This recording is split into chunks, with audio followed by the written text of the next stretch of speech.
Thanks for introducing yourselves. Welcome, everybody, to the 2023 Leading Towards Justice series at the University of Washington.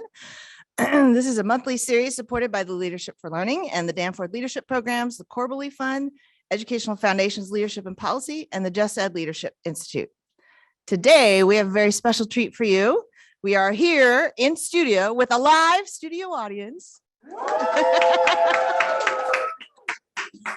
For the first ever listening party and discussion panel with Dr. Terrence L. Green, who's the host of the Racially Just Schools podcast. I'm Ann Ishimaru, and I'm an associate professor of Educational Foundations Leadership and Policy and the director of the Just Ed Leadership Institute. Thank you, Ann. Sheikh Cloud, everyone. Good evening. I'm Anthony Craig, the director of the Leadership for Learning program here in the College of Education. We're happy to be with you all this afternoon and grateful that you've taken time to engage with us and each other in working to enact leadership towards justice and community well-being. As you probably know, if you've been joining us this season, the series begins from a premise that leadership in Indigenous teachings and in many communities is about relations, about responsibilities, learning, and collective action, not about who has a particular title. We are indebted here at the University of Washington in particular to the lands, people, relations, and knowledge of the Duwamish, Suquamish, Muckleshoot, Tulalip, and other Coast Salish peoples who have stewarded these lands, waters, and lifeways since time immemorial and are still here doing so. And although these statements are important, we also recognize that they can be performative unless we're also working in material ways to be in solidarity with Indigenous sovereignty. We also want to name and recognize the labor of the Indigenous peoples of Africa who were enslaved, whose labor and contributions built this country. Thank you, Ann. Again, I like to add on to that just to say, as a citizen of the Acoma Nation and a descendant of Suquamish and Puyallup, and a community member of the Tulalip tribes, as Ann mentioned, moving beyond statements into actual action and paying attention to the ways our work actually brings justice to these territories matters to me for my late grandmother and for my grandson and all of his kids to come. So we take that very seriously here. And thank you for joining us. We believe that bringing justice to these territories contributes to futures for Indigenous people and for all people to thrive. A couple notes. This session will be recorded and will be made available to those who have registered. We have closed captioning available, so look for that on your screen and click that box to enable that for you. We plan to use the chat if there are anything we want to drop in, like a link, or if Dr. Green or Dr. Ishimaru shares something, we want to link it there, we will. And we invite you to use that for Q&A and see if the Q&A function is available to you as well. But either way, we're going to be tracking questions and ideas as we move through. So please do speak back and interact with us. Like Ann said, the format today is a little bit different. We're moving from strictly an online part of the series. This episode that we bring to you is inclusive of an in-studio audience here in Miller Hall on the University of Washington campus. And we're happy to have them here along with you folks. So in a moment, we'll hear from Dr. Green, and he'll queue up a selected portion of the newest episode of the Racially Just Schools podcast. And then we'll get to be in conversation with Dr. Green, our own Dr. Ishimaru, who you'll hear in the episode, and also be joined by Dr. Kimberly Armstrong. She's currently the Chief Academic Officer in Portland Public Schools, and she's a graduate of the University of Washington's Leadership for Learning program. So again, as you listen, if you have questions, jot them down in the chat or in the Q&A function, and we will get to as many questions as we can, both from our in-studio guests and from those of you online. All right. Well, without any further ado, I want to introduce my collaborator, colleague, and dear friend, Dr. Terrence L. Green. Dr. Green is the creator and host of the Racially Just Schools podcast. He loves radically reimagining and working to create a world that is racially just, especially for Black people, and is working on a book that helps leadership teams and collectives build racially just schools through design experiences. He's a former high school science teacher and currently an associate professor of educational leadership and policy at the University of Texas at Austin, where he co-directs the Texas Principal Leadership Academy. We are thrilled to be able to be joined by Dr. Terrence Green and to be part of the Racially Just podcast experience. Let's welcome.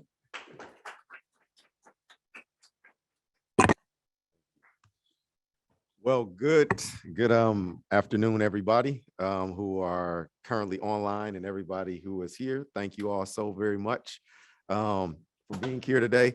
I'm super excited because we are iterating. We're iterating ourselves into new realities. This is something I've never done before. I'm not sure if we've done it here before at UW. So it's going to be a beautiful experience. Remember, the goal of this work is we're moving towards justice, not perfection. So there may be some messiness, but we embrace that and learn from it. Before we get started, I just want to thank my dear friend and collaborator, Dr. Ann Ishimaru, who is just absolutely amazing. Someone whom I continue to learn with, and just grateful for your friendship. So thank you very much. And mass shout out to everybody here at UW. Just so honored to be here. Thank you all so very much, and everybody that's tuning in. I want to just share a few slides with you for about 7 minutes, and then we'll listen to the podcast, and then we'll have time to engage in conversation. Okay, so I'm going to share my screen. Okay. And are my slides showing up? Okay. All right. All right. That wasn't supposed to come up just then, but okay. So I want to share a little context about this particular podcast episode that we are about to engage with, but also kind of give you some context about how I started podcasting. As I began thinking about my journey in podcasting, it actually goes back to something that happened to me when I was, I don't know, I might have been 11 or 12. There was a guy who lived on our street. I grew up on the east side of Detroit. And there was this brother, I would refer to him as a hood scholar, because the brother, he had game. He understood how the world worked. He understood race. A brother named Ralph, who was in a wheelchair. I'm not sure how he got into a wheelchair, but I'll never forget Ralph came to our porch. Me and my middle brother were sitting on the porch, and Ralph was like, y'all want to play chess? I'm like, play no chess. We could play some checkers though. What you talking about playing chess? Although we had played chess before, like, man, we don't play chess. We don't know how to play chess. And then Ralph said these words that have kind of rung in my mind many years later. We're like, man, we don't know how to play no chess. We don't play no chess. We want to play checkers. And Ralph said this. He said it's the same board, but it's different pieces and different moves. And as I think about this idea of being on the same board, but doing different pieces and different moves, it makes me think about, as a professor, how do I exist in the academy, in a university, and use different pieces and try to make different moves? And for me, a podcast was a different move, because the pieces that have been traditionally given to me as an academic was this. It was like, produce journal articles. They're behind gated walls. Nobody's reading them. I don't even know if we can understand the way they're being written. To how do I move differently and think about different pieces and think about a microphone, right? Think about a microphone as this medium, as this channel to engage with people in many instant ways. And as I think about these different moves and these different pieces, it helps us reimagine some of the ways we can think about podcasting. But before we think about that, there are a couple of things. One, there are 80 million people a week that listen to podcasts. So we start thinking about the reach of our work and who we wanted to get in their hands and the work that they're doing. Like, is way more people listening to podcasts than are listening to or reading academic journals, right? And so you think about the possibilities and the opportunity, how we reimagine what the reach of a podcast could do. But also, there was some work done at the University of Arizona around students who supplemented their coursework with podcasts. They actually scored and did significantly better in their academic pursuits. I don't know of any empirical research on what this means, listening to podcasts and folks who are working in schools, but I would tend to believe that it has some type of effect or influence on their actual practice. Another thing about thinking about different moves and different pieces, I think podcasts open up the opportunities for us to have reimagined fresh perspectives. Through podcasting, I've been able to talk to some folks about what is their latest thinking. You know, what is Gloria Ladson-Billings thinking in 2022 versus in 1995 when her and Bill Tate wrote the original critical race theory? How has her thinking evolved since then? It doesn't have to take 3 months for a whole bunch of journal reviewers to come and talk about, well, this wasn't good, you need to switch that around. We can iterate in the messiness, and we can have these reimagined fresh perspectives as we engage in podcasting and talking with folks through this medium and venue. And these are some of the folks that I've been able to have conversations with and super excited about. I think podcasting also, we think about different moves and different pieces. We can reimagine the impact of a podcast. So if you look here on my left, this is one of the impact factors that I was used to get tenure on. It was my H index factor and how many times I was cited.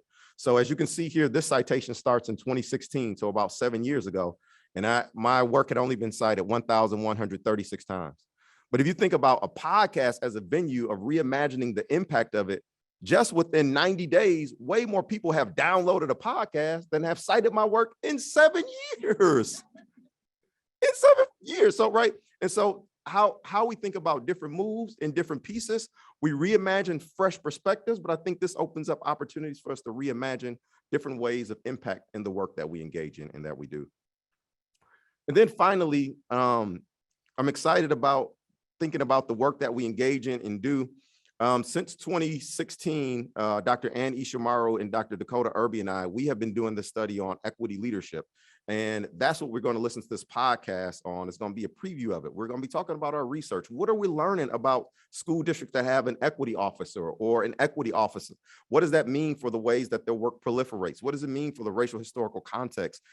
We had realized that the practice of people creating these positions had significantly outpaced the empirical research on it. And so we've been working to kind of develop and contribute empirically about a foundation. And so this conversation you're going to hear with us is part of a 2-part episode that we recorded. And this is just a snippet, a trailer, a taste of the conversation and what we're learning. And so as Dr. Ishimaru and I were talking about this being almost like a documentary where you preview the documentary and then after that you have some conversation. So this is a very short clip. It's about 21 minutes total with the intro and the outro, and then we'll come back and we'll have some conversation. As we're listening to this, my last slide, one of the activities I do in class is this activity about a graffiti. And so when we're listening and we're engaging in things, graffiti is one of the 4 elements of hip hop. You are not just writing notes, but I want you to start, like, what do you feel? What's in your imagination? What does this spark? What feelings, what images, what words, what symbols is not necessarily note taking. And typically what we would do, we'll do all our graffitis and then we'll do like a gallery and we'll go around and have conversations about our graffiti. So if you have something to write with or write on, or however you want to do it, I want you to be thinking about what reactions do you have in your imagination and your feelings, your energies. What are you feeling as we engage in this short snippet of a podcast? Okay. And we'll convene and we'll have conversation and we'll break bread and dialogue. So I will stop and pause there. And I believe we'll go directly into the podcast.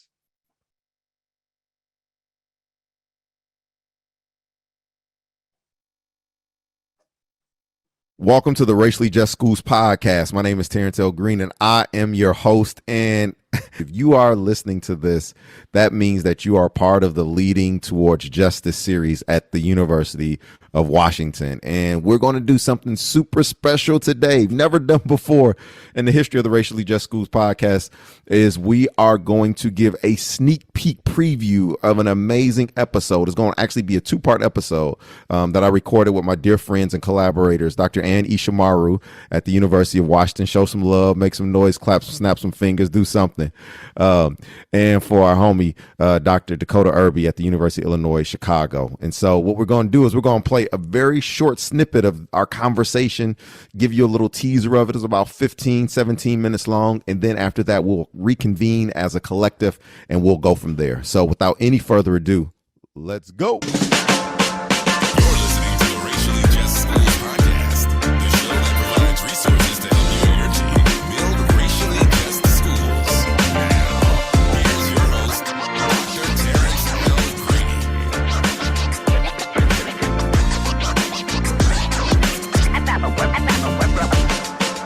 Kind of bring us into this conversation, I'd love for each of you to kind of talk a little bit about the work you've been doing, because we've all been on similar but different paths, and how our work began to align around the research on equity directors.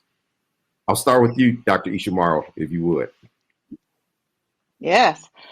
Well, first off, thank you so much for having us here. It's super exciting. I'm a long time listener, so excited to be on the podcast. Well, like the work that I've been doing, it evolved out of. I started doing a couple of studies with a colleague, Dr. Molly Galloway, around equity leadership, and particularly around the role of teams, and in some places they call them racial equity teams.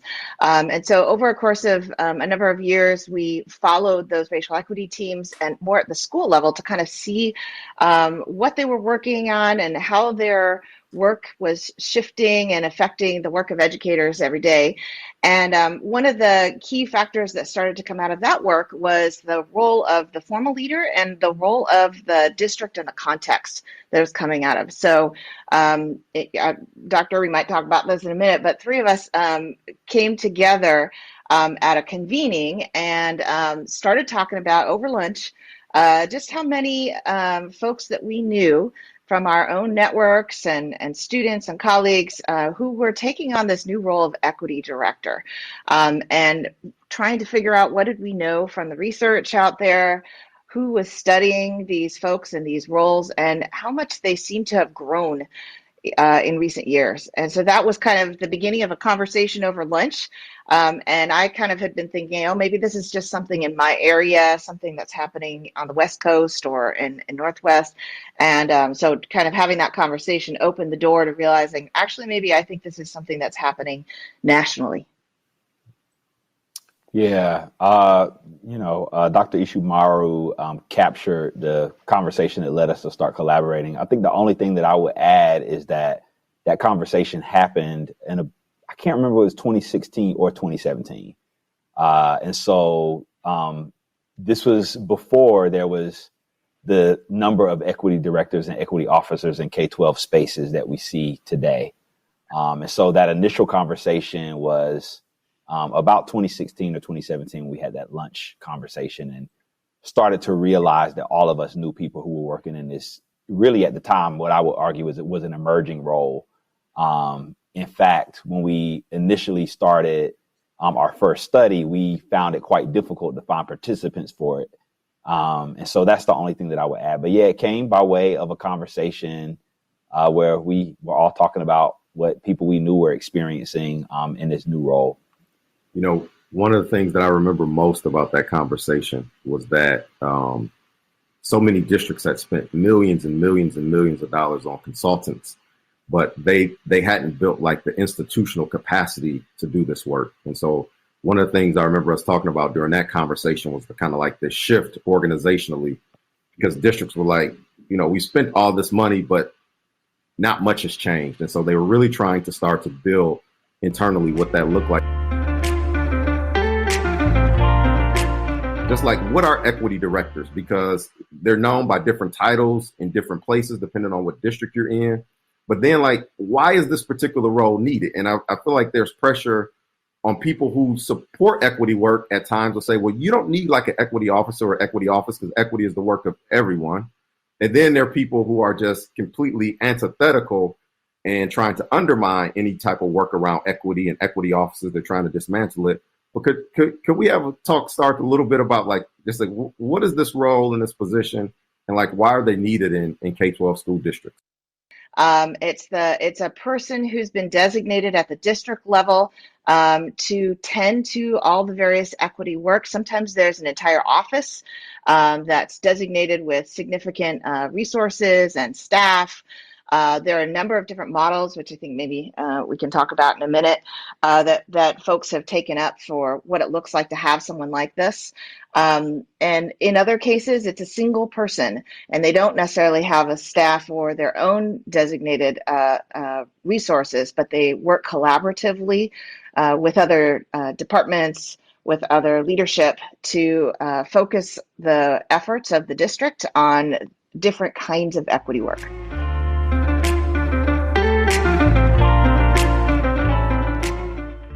Things we know somewhat anecdotally, but also empirically, that, you know, one of the primary strategies that, you know, equity directors have taken up, and I think equity work across the board, there's a strong pattern around professional learning and professional development. And I think we've talked about this several times. There is this, I was listening to something the other day, this researcher called it the information action fallacy. So it's like, you know, if I get the information then the information is going to lead to like this causal action.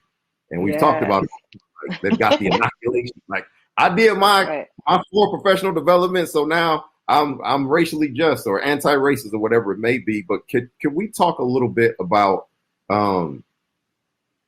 thinking and reimagining this work beyond professional learning and professional development? And one of the things that I've always admired about both of you all's work is that it's like the learning that ensues within the doing, right? And I think sometimes it's easy to and I think the conversations are important. Like you need to have a conversation. But if the work ends and begins with the conversation, then the system of colonization, of white supremacy, of anti-blackness, it is just solidified in place.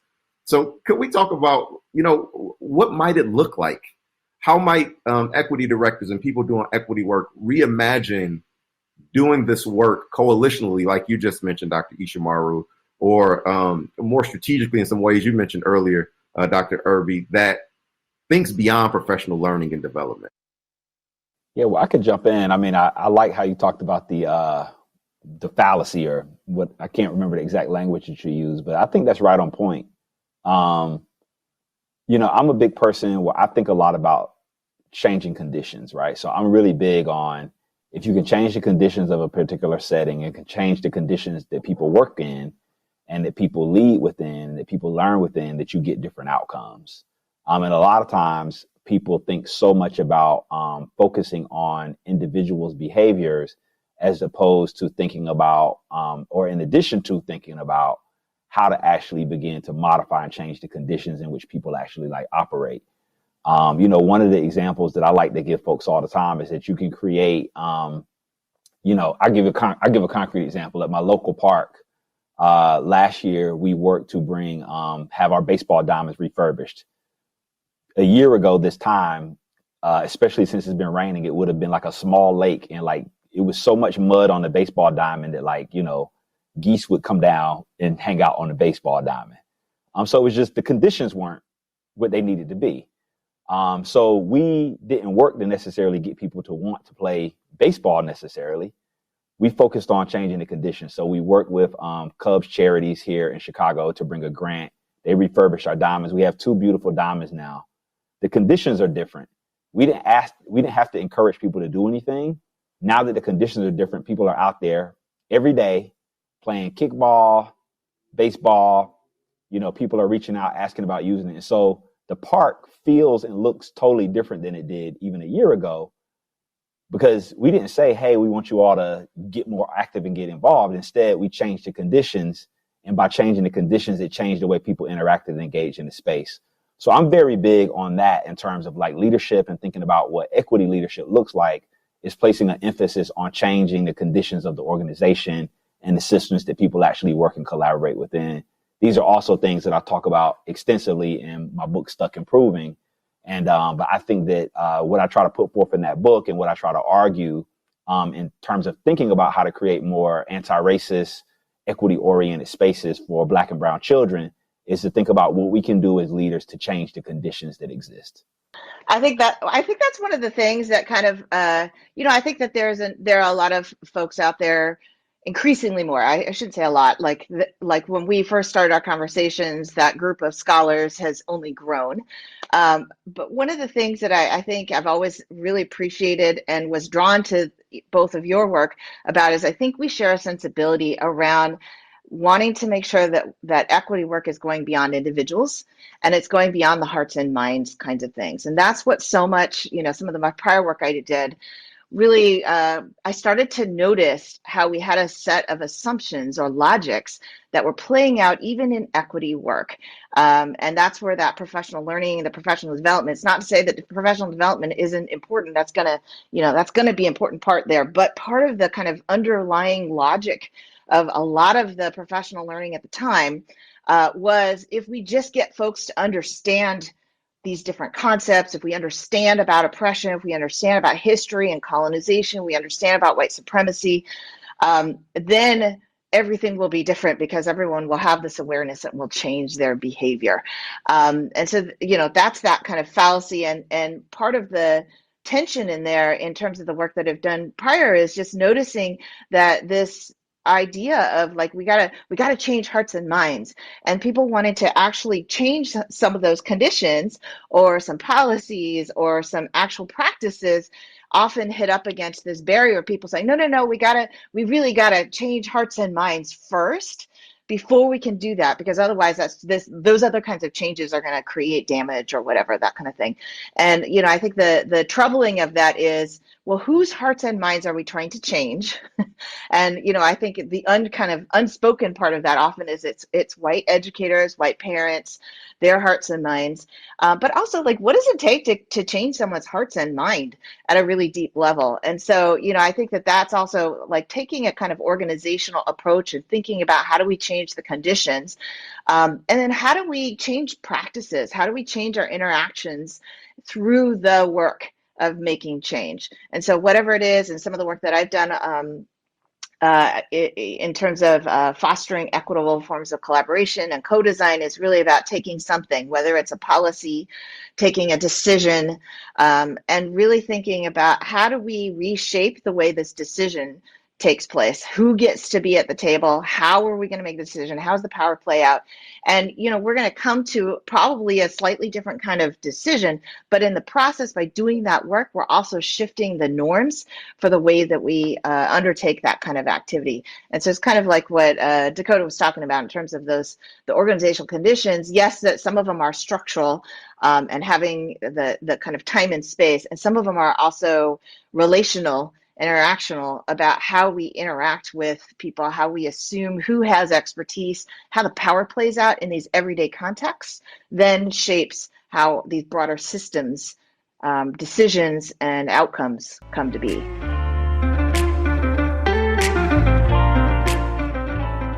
But it sounds like if we start to shift the conditions, the dynamics of power, how decisions are made, that shifting the conditions in and of themselves will engender a different type of it can create room for a different type of conditioning and how people come to understand the world and what they're doing as they practice. But one of the things that you lifted up, I hear kind of y'all lifting up, is the shifting of the dynamics of power. And I think a lot of times when we talk about equity, when we talk about diversity, when we talk about justice, even when we talk about anti-racism, we talk about these notions void of power, relationships of power, distribution of power, distribution of resource. But could you all talk a little bit about the role of shifting power dynamics and thinking about how that could be very pivotal to the work that an equity director, equity directors, equity leaders do across a district? And that's one thing that we did talk about, just making sure like we're thinking about this work beyond an individual, right? So we're thinking about the collective and thinking about leadership broadly beyond one individual. But could you just talk about the importance of shifting dynamics of power in this work and how equity folks may think about starting to do that within their districts? Yeah. Well, I mean, one of the things that I think is fascinating, that I really appreciate about the research that we've been doing, is that we actually have been seeing the equity directors themselves do the work of actually creating and shifting power in their districts. And it's one of the things that I have appreciated most. And so, for example, you have equity directors advocating, for example, to create an office where an office didn't exist before, which changes the conditions in the district. And how that looks different kind of ways. Equity directors are actively pursuing financial resources to supplement what districts offer. I would love to see equity directors playing a more active role in terms of like being engaged in the processes of getting more funding as opposed to just getting it from philanthropic dollars. And so I think that some of the ways that I've seen them do that work is early on, the equity directors were more likely to be lower within the organization. So, for example, they wouldn't be on a superintendent's cabinet. They might be a specialist, right? It might be someone in the district who kind of is appointed to work as like a community liaison. So they're in the office of community and family engagement.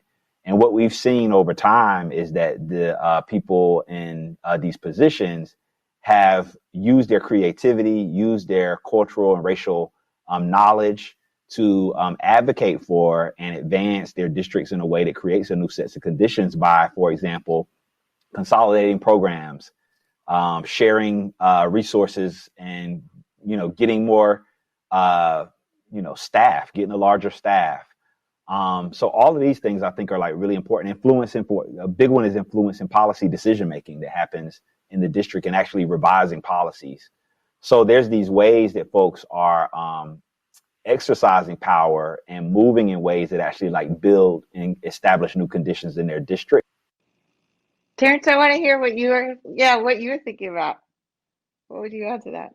The way I take it and think about what we're talking about here is that does the actual creation of this role create the dynamic for the district such that it can absorb the creation of the role, they can absorb that hit, if you will.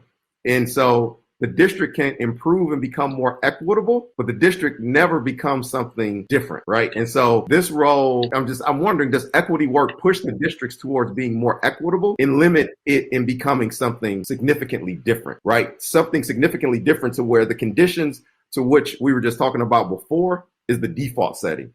The conditions of how you were just saying before, Ann, about how you hire and who's making the decisions on that and curriculum, like that becomes like the default setting and something that is completely different from what we have. And so as I'm thinking about power, I don't know, I'm wondering how do people continue to navigate and function in the existing conditions of power and simultaneously think about tapping into another source of power that can build something instead of what we currently have. And I think part of that building, yes, it is imaginative. It is coalition building, like you were saying. I think it is beginning to practice, which is, I think, why we have always appreciated the prefigurative work, is like beginning to practice now that which you want to practice in kind of like the ideal.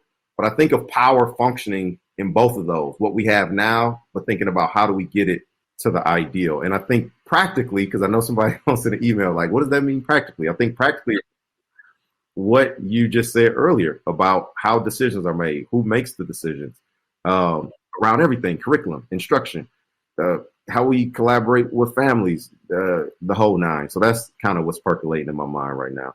Yeah, I love that. That's one of the tensions that I think we regularly grapple with, both and, and I just like, Black feminists and bell hooks and those folks are always like, we got to do the both and. Yes, there are these immediate kind of things they're immediate. I think there are some folks out there who's like, that's all we gonna do. We're like, let's just throw away the system that we have because it's just it's a hot mess. It was never designed to actually educate all the children that we're trying to educate right now. And, I feel that I understand that perspective, and there's tangible, right, immediate issues and harm that's happening to young people right here and now. And so I think we gotta figure out how to do both simultaneously.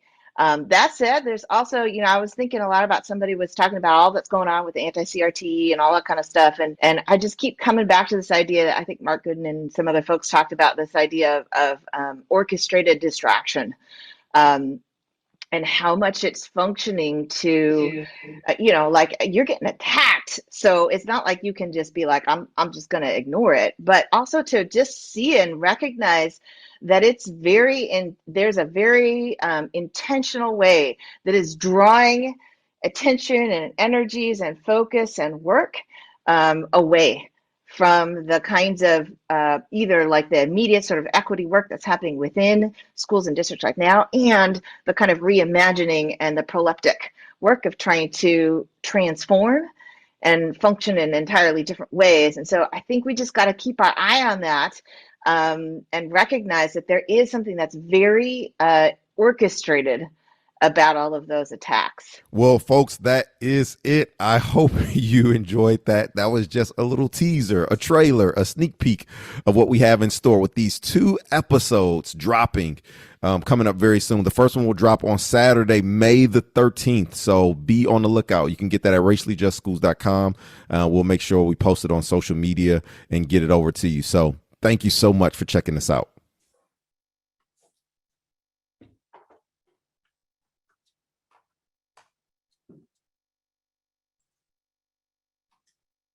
All right, we're trying to do a couple things here. Get ourselves situated with microphones. I hope you're soaking that all in. Be ready to revisit your graffiti or your art that you took with the prompting from Dr. Green. What a gift to be able to listen to a podcast that will be released. So a couple notes. I hope that folks are typing their questions into the chat or the Q&A function. Folks in the room, if you have thoughts or questions that might spark further conversation for our panelists. So you should see on your screen, and you just heard in the Racially Just School, I'm trying to read the chat and talk at the same time. The Racially Just Schools podcast episode with Dr. Green, Dr. Ishimaru, their colleague, Dr. Irby, who's not here today, but has been a guest earlier in our series. So if you'd like to go back and find that. But we are joined by a third panelist. I know I might not be on the screen, but this is Anthony, by the way, if you haven't figured that out yet, by one of my very close colleagues and collaborators, and someone who both mentors and inspires, Dr. Kimberly Armstrong, again, the Chief Academic Officer at Portland Public Schools. We've worked together quite a bit in other contexts, went through grad school together, and I'm pleased that she's here. So lots of expertise that Dr. Armstrong brings, including having been a formal equity leader in a local district, but also carrying sort of the weight of equity work into many positions that she has. So welcome, Dr. Armstrong, to the panel virtually. I have the mic, so I'm going to just offer an idea to our panelists just to get your thinking. As three folks, and I would include Dr. Irby in this as well, who think a lot about community and place. In my experience, lots of systems, maybe districts, maybe community-based organizations, often forget about place in terms of history and future, and it gets boiled down to sort of these quick takes like equity, without really unpacking what does that mean in a given context. So I'm hoping just, and this is deeply cultural for me as well, as someone who has always been in my home territories. It matters to me the way people who may be from there, but have been conditioned to not think about histories and futures, especially from Native perspectives. But you all travel and show up in lots of places. So I'll just offer this idea of place, not really a question, but a prompting to connect sort of equity work, equity leadership to places.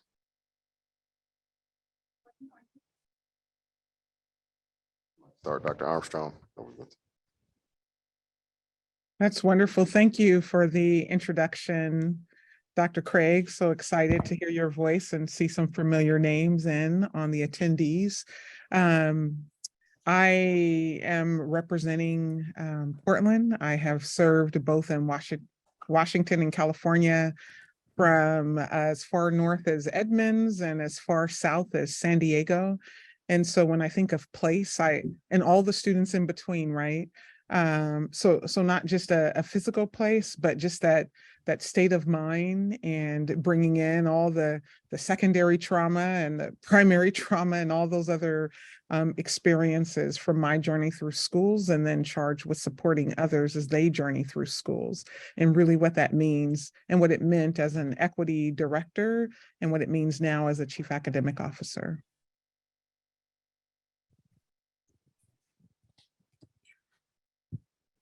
Yeah, I would, can you all hear me on the mic? Okay.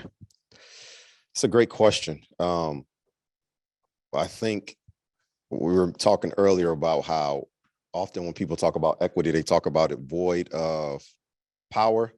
But I also think, to your point, Dr. Craig, it's talked about void of place and time. And that's why the work, I think, is so deeply contextualized, right? What's happening in a given place, but then it has to reorient our notions of time, right? Because if equity doesn't reorient our notions of time, one, we view inequities as these temporal, isolated incidents without understanding like the historical arc in which they're situated. And so we get to what one of my good colleagues and friends, Dr. Elise Anderson, Rihanna Anderson, she talks about people want 4-minute solutions to 400-year problems. And when you talk about equity devoid of power, time, and space, you crave these 4-minute solutions. I think when we contextually situate equity within time, place, and power, it also gives us an arc for futures, right? That those futures are here.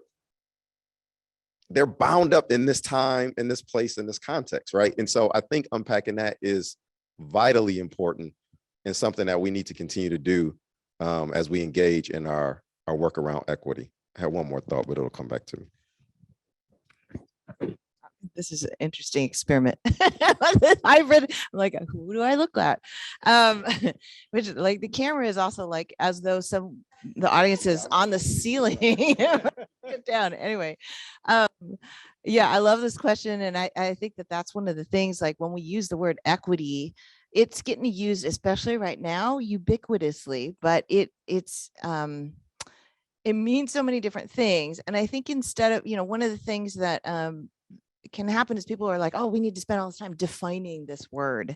And I feel like that is another distraction, actually, because it doesn't mean the same thing, to your point, Dr. Craig. And part of what we could think about, though, are the kinds of processes and relationships and structures and routines we engage in that actually get us to hear from the young people themselves, and the kinds of experience and the challenges, but also the kind of brilliance that they exist, and grounding any kind of equity work in those experiences and those histories, those local histories.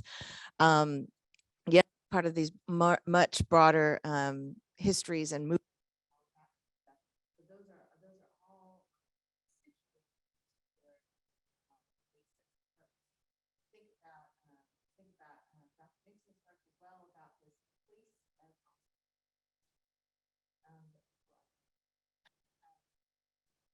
Oh, we can't hear. Can you hear me when we use this mic? Okay, we're back. All right, thank you for letting us know, folks. Okay. Great. Okay. I don't know if that was something I did. Anyway, just thinking about how the young people and families and communities in a given context give us insights into not only the ways that inequities have played out historically, but also the kinds of equity efforts that are already at play, that are already happening in any given moment, but are maybe not visible to the formal systems or to educators in those systems.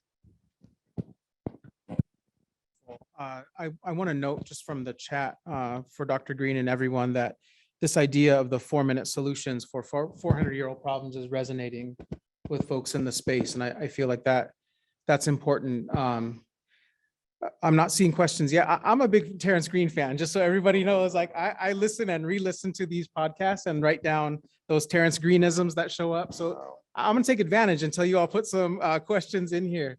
I want to say that also from Anne, from Terrence, from Dakota, to one of our audience members and colleagues, Dr. Nixon, who's here. One thing that I love and I see in Kimberly's work, for example, is that equity work's not just about problems. Like we both have 400-year-old problems in these settler spaces, but we also have 400 years of beauty and power. We can plan out for the next 400 years of beauty and power. So it's these possibilities, an idea that Terrence sent our way through Anne, like these possibilities of practice, possibilities in leadership. So just to offer, I'm going to borrow another Terrence Greenism. What does this mean practically? So if we're leaning on, 400 years in the past and 400 years in the future, Anne Ishimaru would ask us, what are you doing in the here and now times? So how does any of this get taken up in practical ways? And that's for the panel and for you all in the audience. How are you leading and moving and influencing with the thought of futures in mind as well?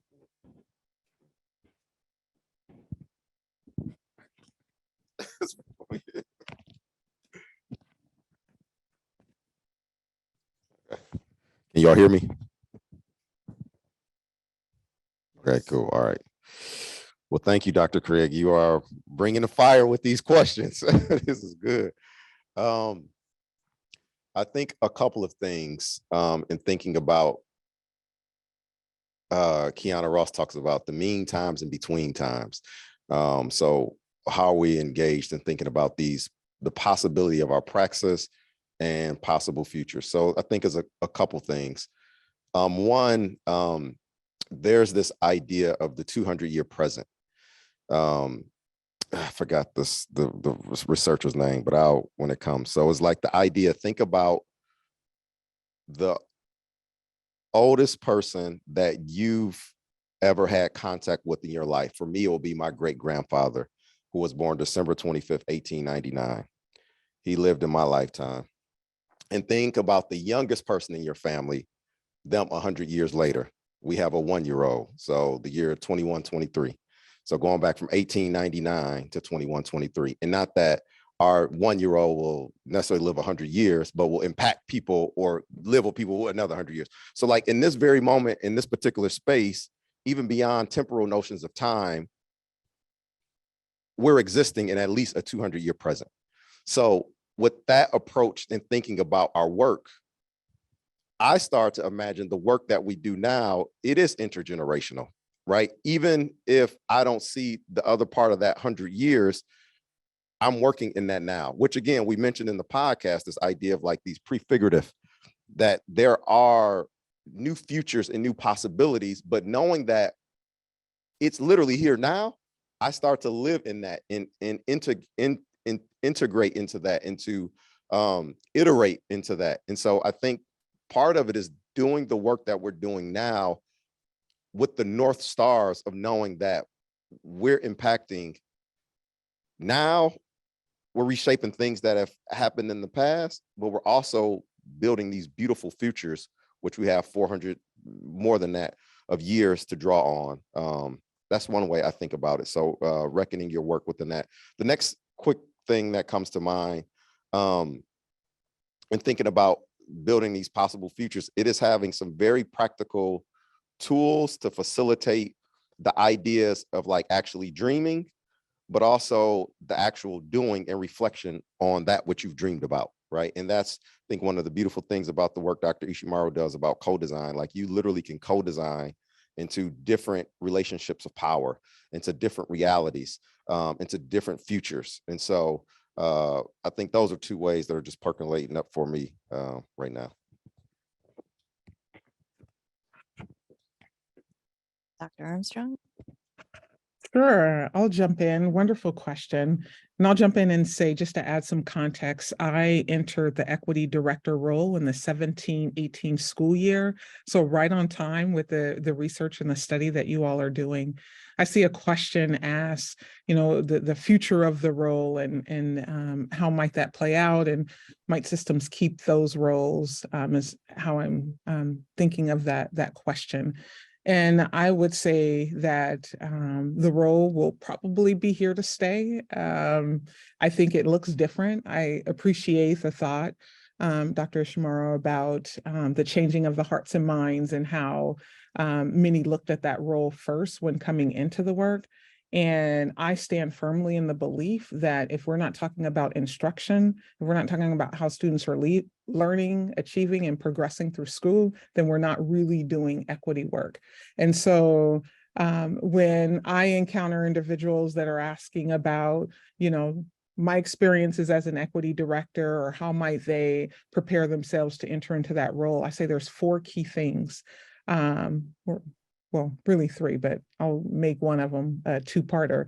But the first one is the conversation must be anchored on instruction, how students are learning and know that achievement data across the different groups and the strategies to elevate all students in their learning.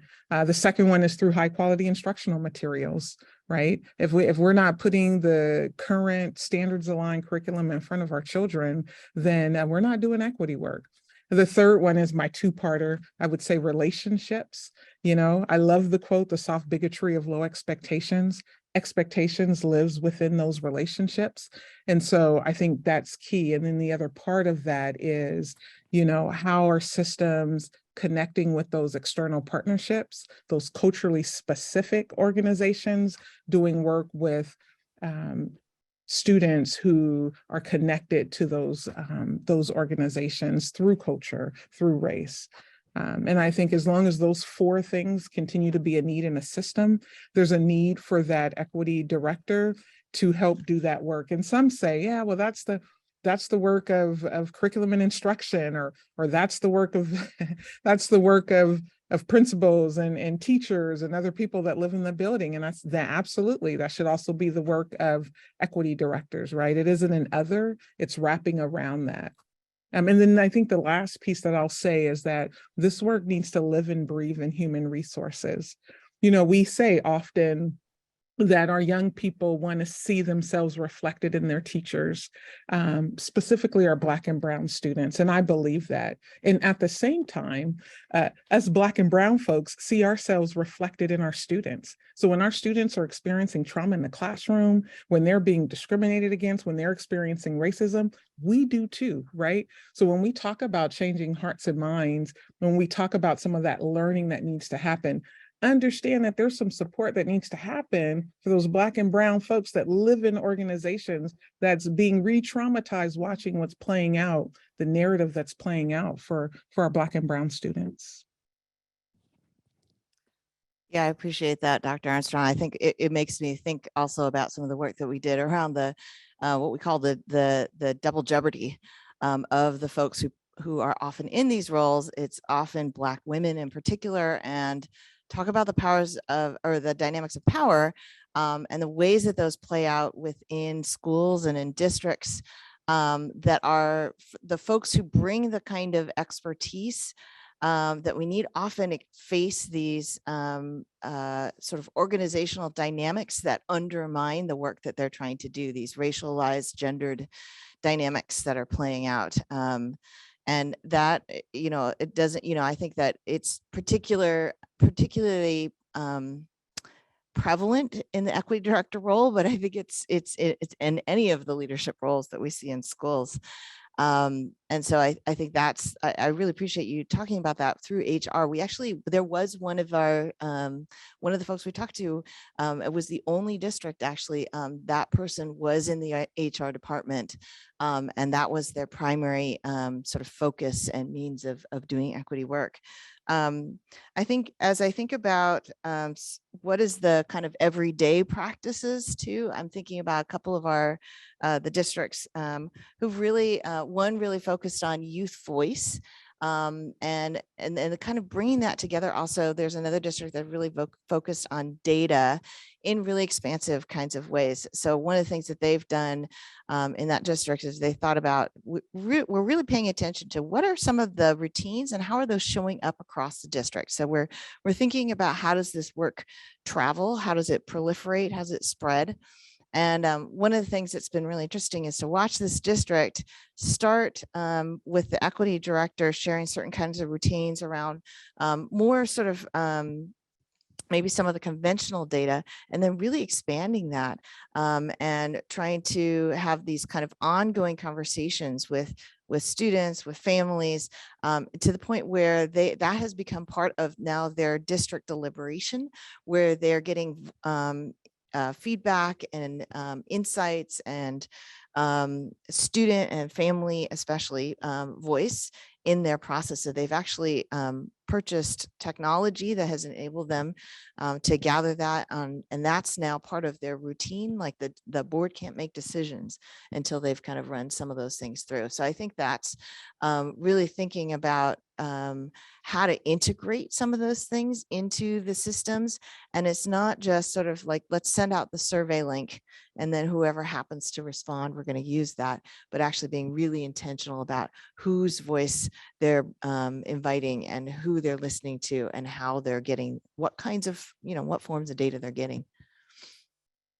Dr. Armstrong got into this question a bit, but in our Q&A section, one person's asking if you two have, or the three of you, but you two now have any thoughts about the future of this particular role?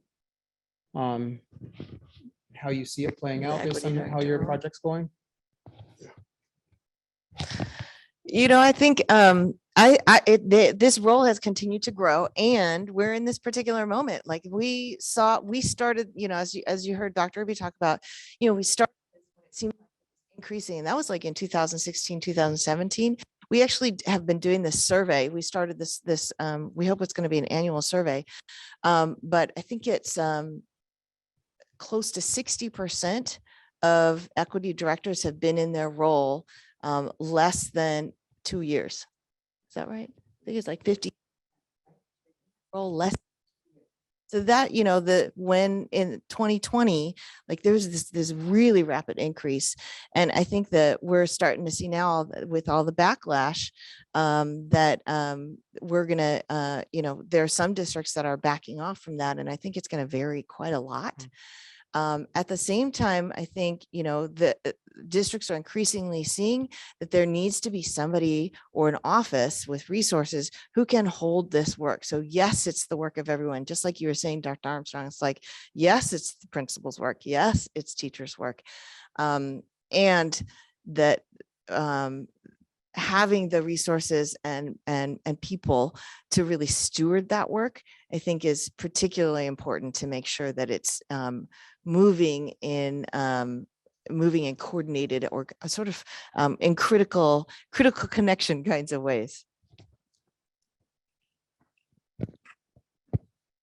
Yeah, I got two other thoughts to your question before, and I want to come to this because I'm thinking about practicality. So one of the things we always talk about is living at the intersection of being theoretically rich but powerfully practical. Because people, they working in schools, they like, yeah, and right. I think in planning, teams can plan not based on what was, but based on what could be. Like when you're planning, like what are we focusing on for next year? It's not based on like how we did last year. We're basing it on what it could be. And a practical way to do that is plan around the question, what if? Start with the question, what if? What if? We're talking today about some restorative practices. One of the questions you may ask on an individual level is like, what do you need to be made whole again? But then on an organizational level is like, what do we need to do to make sure that this never happens again? Right. And so like, what if we start planning around like, what if at our school, Black youth thrived every single day? Like what? Not just what if, like just what if, some people won't even go to the what if of that possibility in that future. Then you could go into the how might we start the design, but like, what if this was a place where radical healing wasn't every day, it was the default? What if everyday beauty, you know what I'm saying? Like, what if?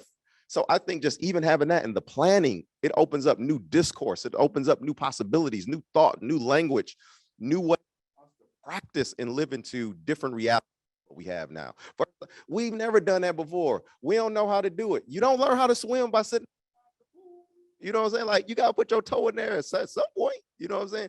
And so just even anchoring, allowing that discourse to anchor how we plan is something practically do. In terms of position, I think there are multiple pathways for the position. I think I love this idea Mark was talking about orchestrated distraction. One of the things that I picked up during the pandemic is magic. So I'm like a self-proclaimed magician. And I didn't realize there was a whole, like, there's magic theory. Like there's theory around magic. And one of the main propositions is, if I can get you to ask the wrong questions, you can never find the right answers. So if I do a magic trick and you like, well, how did he move his hand that fast? That's the wrong question, because I ain't even move my hand, because it ain't even disappear, right? And so I can get you asking the wrong questions. You can never figure out what's going on. I say that to say, like, this orchestrated distraction we're in, I think is trying to get us to start to ask the wrong questions. Because if we start asking the wrong questions, we never get to what Dr. Craig is saying, like the what if, the possibilities, the beauty of it, right? And so I think there are multiple paths. One, I think as we're seeing,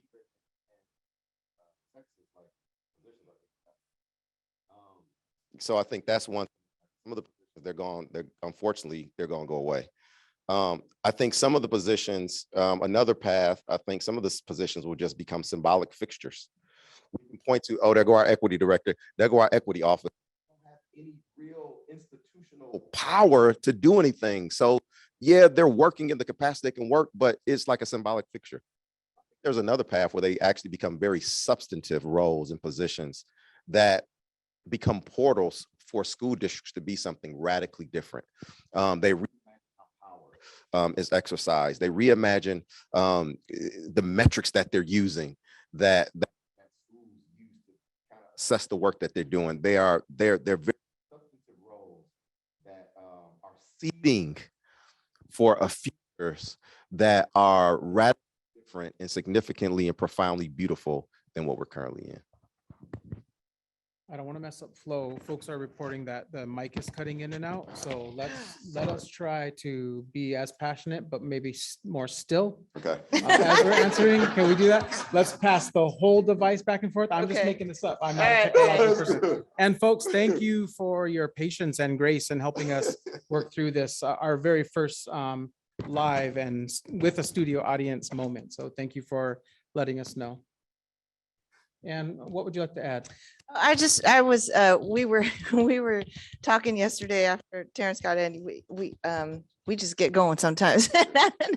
And I was having this conversation with a friend about the work that she's doing in a totally different context. Some of you may know that there's a lot of controversy about some of the one of the incarceration sites in Idaho there's a big wind farm that they're trying to put in. So there's this huge controversy happening right now. Actually, Dr. Kyle wrote an op-ed about that in the Seattle Times.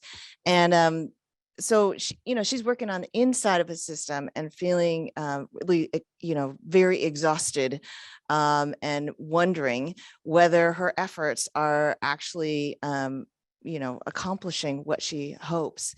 And I realized as I was talking to her that her role in that context is very much like that of an equity director. And I said, one of the things that I think we've learned is we can have a really powerful response from communities, from youth, from families, and that can be a really potent source for change. And if we don't have anybody on the inside unlocking that door, they're not going to be able to be as effective. And so, I just was kind of talking to her about like how important her role is. And it's not necessarily about being the person to make all the change. And to be I drew, when we were drawing pictures, I drew a picture of a person with a little cape, and it said like AR, because I'm the anti-racist, and it's not about being the one who's actually making everything happen, but it's about playing a role in solidarity with a broader movement. And I think like being, playing that role and thinking about what does that mean in concrete terms then for you to then be the one who's unlocking the gate as everybody's coming in, to then be in solidarity with a kind of efforts that are coming from young people and families and communities themselves. I think that has it's a shift in the way that I think we often tend to think about these kind of hierarchical rules as the kind of generators and implementers of the equity policy or whatever, but to think about instead situating schools within this broader ecosystem, and that the role of the equity director then shifts towards trying to foster, enable, cultivate, open, expand the possibilities then with them. I feel like we're having a serendipitous moment, and because this is an anonymous attendee asking the question, maybe they know your work, maybe not, but this question feels perfect for the three of you.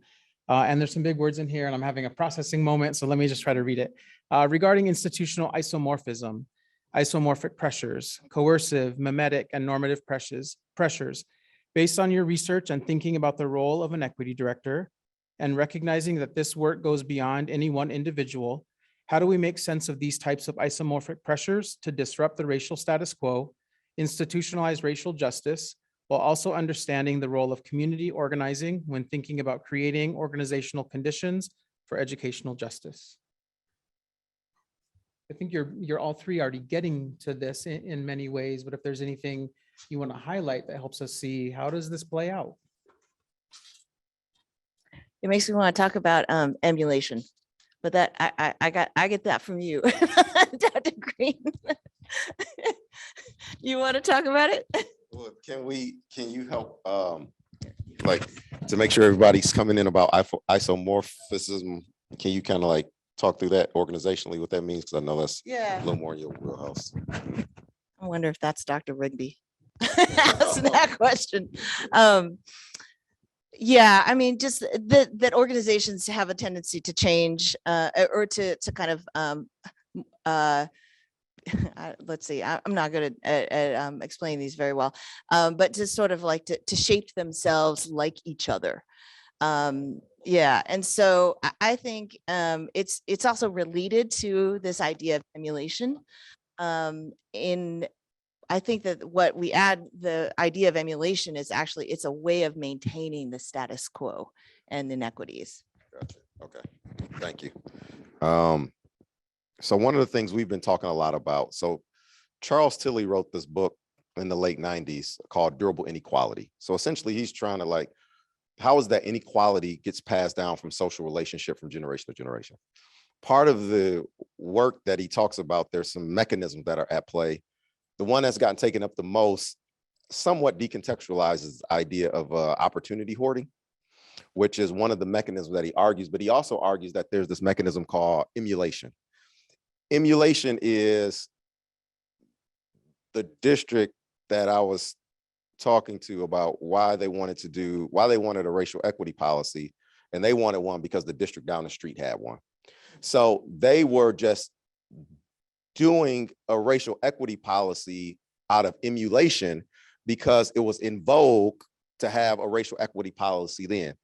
Tilly's argument is that if organizations function like that, then they're going to maintain their racial educational status quo, because what they're doing it from an impetus of trying to be like another district, right? And so part of what I think equity directors and equity leadership does is it upends and it undermines emulation, and it gets to these larger, deeper commitments that people have around this work. So I'm not sure if that helps. I really understood the question. Yeah, I feel like I can read the question again. But I think the other thing it makes me think about is Patricia Hill Collins' notion of working the cracks in the system. And so no institution or organization is seamless, and there are cracks in every single one. So, and that might be cracks in an institutional sense, or it could be in a particular organizational sense. And I think that when we can, and it's also about place and seeing opportunities, right, and possibilities. And so like for anyone trying to do this work, not just equity directors, being able to read and like inquire about what's actually happening, both in terms of the equity that's already happening and finding that, but also in terms of where are the inequities and where are the cracks in those, become kind of openings or possibilities to step into. So maybe it is in HR, or maybe it's in, everyone's talking about data and there's already these, this sort of mandate and expectation and around accountability and data. Well, that, like I think that one district I was talking about kind of saw that as a crack in a sense, in that, look, okay, we're going to talk about data, but maybe we're going to talk about that in a really different kind of way. And we're going to kind of use that as a leverage. Could be policy, could be that crack. And the processes that people are using to kind of take up policy. So it's going to be different in context, but I think that that's sort of like being able to hold those things simultaneously. Like these dynamics are continuing on, and there are always cracks within there. It's never absolute. Dr. Armstrong, I'm wondering if, in addition to any thoughts you have on that question, if you could give us an example, like let's take Anne's idea of finding a crack and rolling with it, or seizing an opportunity. Maybe it's in HR, maybe it's someplace else. What would you throw in the mix as a way you show up and lead already? Yeah, I appreciate that, Dr. Craig. I think a sentence that I would add first before going into that is about being strategic in your interruption and being unapologetic in the work. I think that's what stands out to me when thinking about those organizations or even those groups that want to, be similar in nature, or they give in to the normative pressures, I guess is one way that I would say that. I think one strategy is creating that shared vision and mobilizing collective action. So one of the things that I appreciate about our department here in Portland Public Schools on racial justice is that the work is through those community partnerships, those organizations. So we have a rubric that is co-developed through various departments and partners throughout the organization, listing out the standards and what we want to be true for not just our educators, but all employees in Portland Public Schools, and putting it on a rubric, because we'll have some assessments and we're even actually developing some assessments. But the way in which we leverage our work, aside from the professional learning, is through those cultural specific organizations. And we allocate funds for community organizations to come into our schools and help lift up the work as it relates to our students and connecting with our students. We have what me and my colleagues would say is an instructional emergency in Portland Public Schools, where many of our Black and Brown youth are achieving at very low rates. I would say that less than 10% of our Black and Brown students are meeting standard on the annual assessments. And then when we unpack and look at MAP data and other assessments that we use to measure growth, we see numbers that are that institute an emergency. And so our response has to be involving our community partners, educating our educators, right? Our professional learning, making sure we're putting materials in front of our teachers and being clear about what it means to be culturally affirming and deeply engaging with relationships. And so I think one of the ways that organizations can do that is just to get really clear about what that collective action is. Our issues in Portland isn't a teacher issue, right? It isn't a leader issue. It isn't a central office issue. It's our issue as a collective group. And how might we continue to mobilize and revise our vision as we get more data coming in and we love the book Street Data, right? And collecting data from in a variety of sources. Anything that can help us be laser focused on what it means to be a student experiencing progress and achievement and relationships in Portland. Thank you. So we have about 10 minutes left. So I'm going to queue up a question, turn to our in-person audience to see if there's anything, but I want to queue this up for the three of you because this might be how we close. One of the participants asked, do you have any metaphors that you use? They offered moving through the pandemic portal as an example of a metaphor that holds this work. So I'll get your wheels turning there.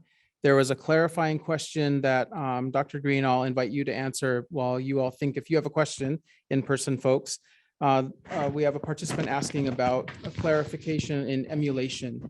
If it tends to lead to surface level implementation and not real change, is that an idea that emulation doesn't really move to real change, but instead stays on the surface? Yeah, I think that's part of Tilly's argument that it is one of the mechanisms that reinforces durable inequality. With that being said, though, I think that emulation can be strategically leveraged through the right people to do something differently. And it makes me think too about this idea of the isomorphic in the emulation. Just because the organization is isomorphic doesn't mean that your work has to be isomorphic. And this is why, like, thinking in context of agency and thinking of context of systems as like fractals. You know, we will get students, they'll come in our classes and they'll be talking about like this large system, and they'll be talking about Betsy DeVos and everything in DC. And I'm like, yeah, I'm with you. And you finna go back into a class tomorrow and your classroom is a system. Your instruction is a system. Like your department level team is a system. And I think sometimes we can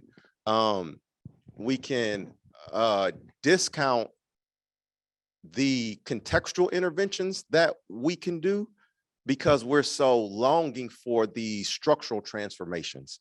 And you can do both and, right? And so the question becomes, all right, the 2 teachers on your grade level team, like how can you start to reimagine a what if within that context? How can you, when you are doing your common assessments, how might you reimagine the way we might do assessments radically differently, right? And so I think the piece about the isomorphic and the emulations is that just because the organization is such that doesn't mean that the system in your context has to also absorb that. I appreciate that. Thank you. In-person crew, do you have any questions that you have for the panelists, any of our 3 esteemed panelists?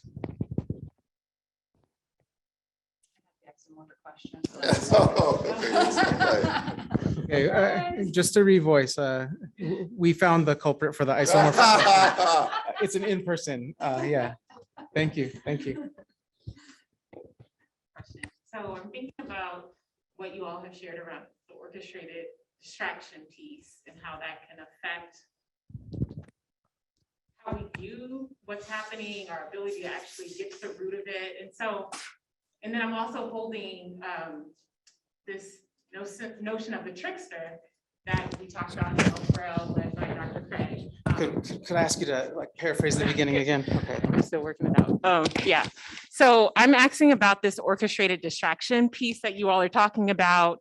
I heard you all use the word strategy and thinking about like, how do we like actually look at the root of what's happening instead of being like smoke and mirrors to your magic piece.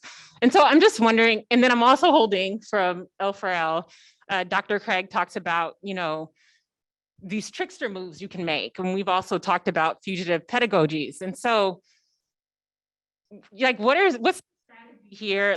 And, you know, kind of like thinking about our socio-political context that we're moving within. What moves do you all see equity directors making that are maybe visible? And like, what moves do you see that are not as visible? And like what are the strategies?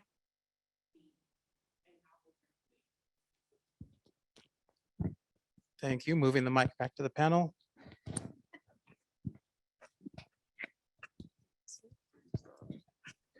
Can I jump in and say resource allocation? I would say that that's one of the things that I've seen over time, even watching groups come together. I think there was a question there about regional networking groups in Washington. And I know there's one in Snohomish and King County that started a few years ago.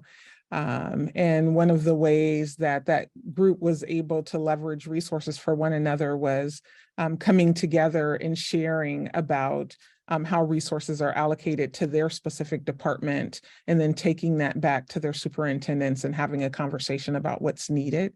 You know, I think it helped organizations, staff departments, and it also helped members who weren't on cabinet move into cabinet to be closer in on the decision-making conversations that were happening.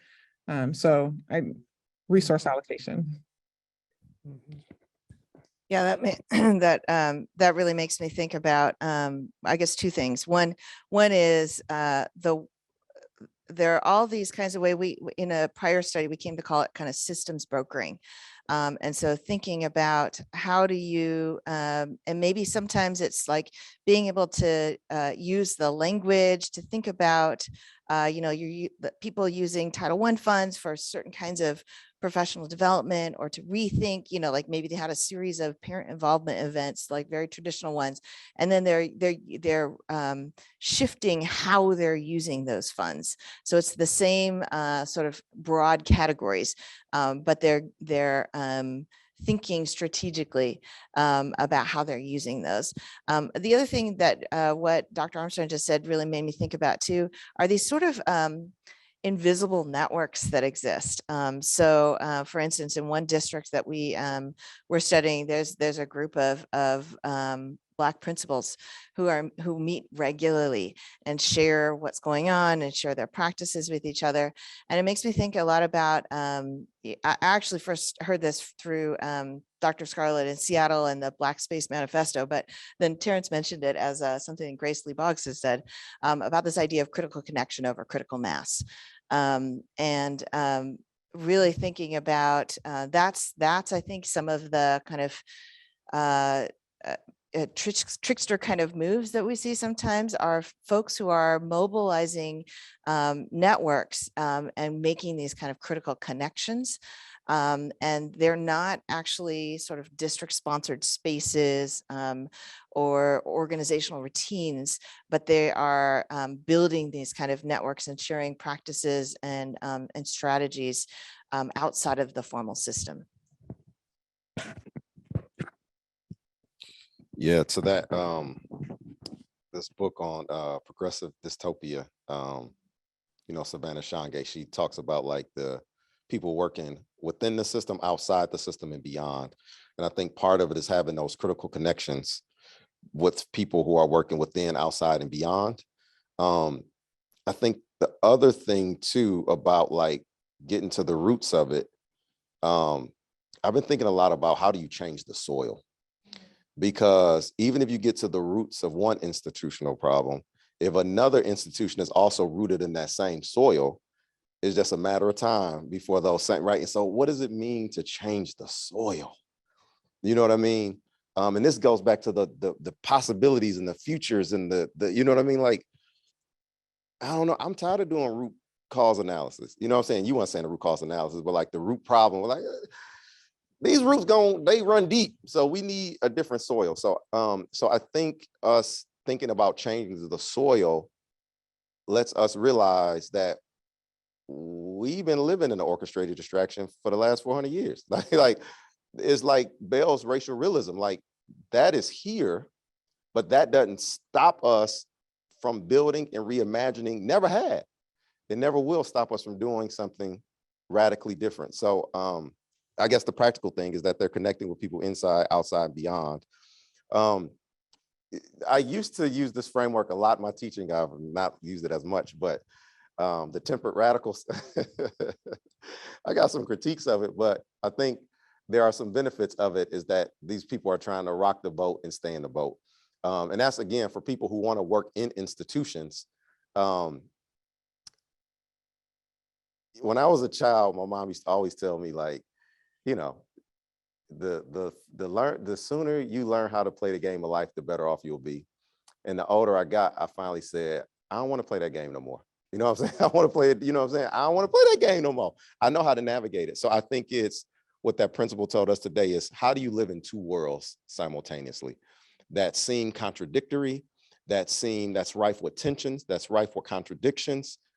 What does it mean to exist in multiple worlds at the same time? I think that's the work that we have to do to change the soil, and thinking about these portals to these new possibilities.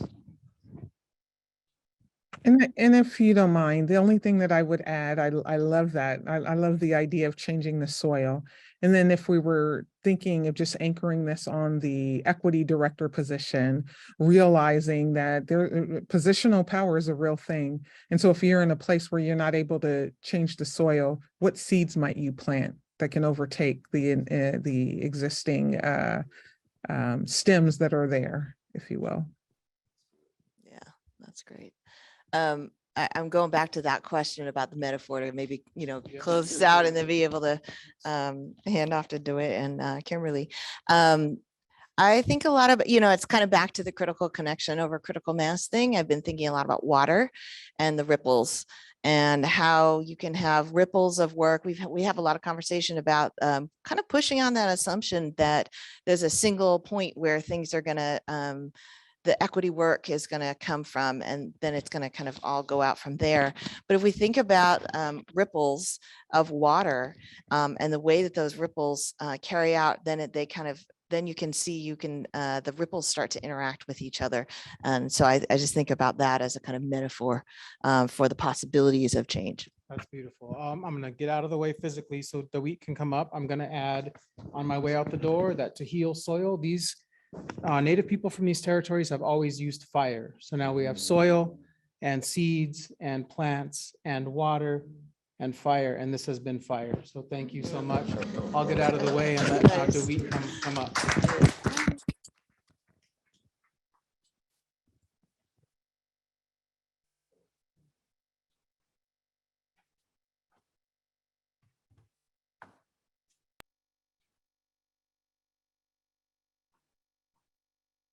All right. Thank you, Kendra. So I was one of the live participants, and it's just been so energizing, inspiring to be here, and so many like rich ideas being shared here. So just want to say thank you again. What we want to announce here is that the next on Monday, June 5th, we're gonna do a follow-up discussion. So Dr. Kimberly and myself. Also, just to introduce myself, I'm David Alamayehu. I am a PhD student in mathematics education. I work with the district. I'm a community fellow, so I work with the African American Middle Achievement Office. So Dr. Kimberly and I will be in conversation, continuing this conversation. So see you all. Anything we want to add to this to wrap us up? I think it's going to be amazing. I look forward to continuing the conversation. Wonderful. Yeah. Thank you everyone so much. And we have a song to close us out, just as we had a song to open this space up. So we're just going to play our song. And when we see you on June 5th, we'll have a playlist for y'all. So we're going to share that playlist and then link to resources for you all. But thank you everyone for coming, and have a wonderful evening.